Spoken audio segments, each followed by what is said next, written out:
My stepmother was great at first, but then she started poisoning me. My mom dying was the single most devastating thing I ever experienced. I love her so much. I think it was down to my dad being so cold and distant, and my mother always being there to give me what I craved from my father. We had only just buried my mom. He didn't even wait a month. My mother's side of the bed wasn't even cold before Susan took her place. She was nice, and for a while, she tried her best to fill in the gaps I had missed since my mom died.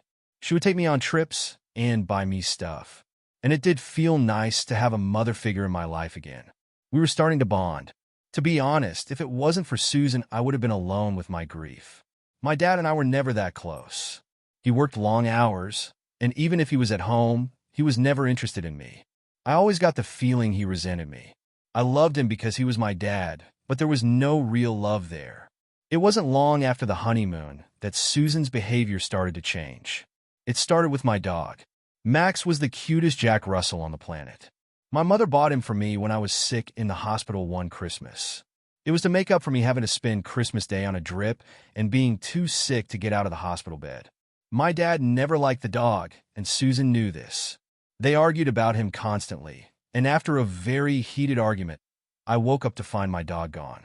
When I asked Susan about him, she snapped at me and told me my dad hated the dog, and that was it. That was the first time I'd seen a different side to her. I was sick a lot as a kid.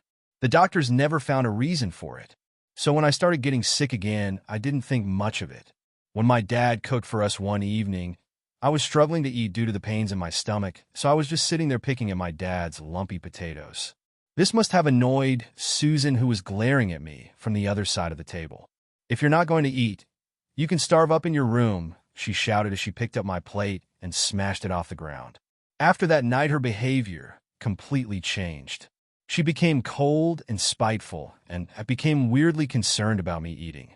She was at her worst when my dad was in the room.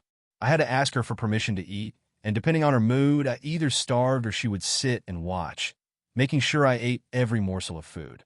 It felt like she was unraveling. Her mental stare seemed to get worse as the months progressed. She became paranoid and started asking me strange questions about how I was feeling. She would ask about how I felt towards my dad and how he felt towards me. I was starting to get scared. My dad always hated how close me and my mother were, so it was like she was trying to please my dad by being horrible to me. When Susan went away for a few days, she cooked up a load of dinners for me and my dad and put them in the fridge for when she was gone. When I ate the first meal, I got violently sick. When the same thing happened the second time, I knew she was trying to poison me. I went and told my dad, but he didn't believe me and called me a horrible little liar. He made me sit and watch as he ate some, and when he didn't get sick, he made me eat the rest of the food left in the fridge. The night Susan came home, my father decided to cook dinner to welcome her back. Susan was helping my dad finish, so I figured this was her chance to put the poison in my food, so I planned to switch the plates when she wasn't looking. As we all sat there eating, I kept looking at Susan, waiting for her to start choking or start screaming in agonizing pain. I'll be honest, I was getting a bit of a thrill waiting for her to croak it. As we all sat eating our food, my dad turned to me with a sinister grin on his face and asked me how my food tasted.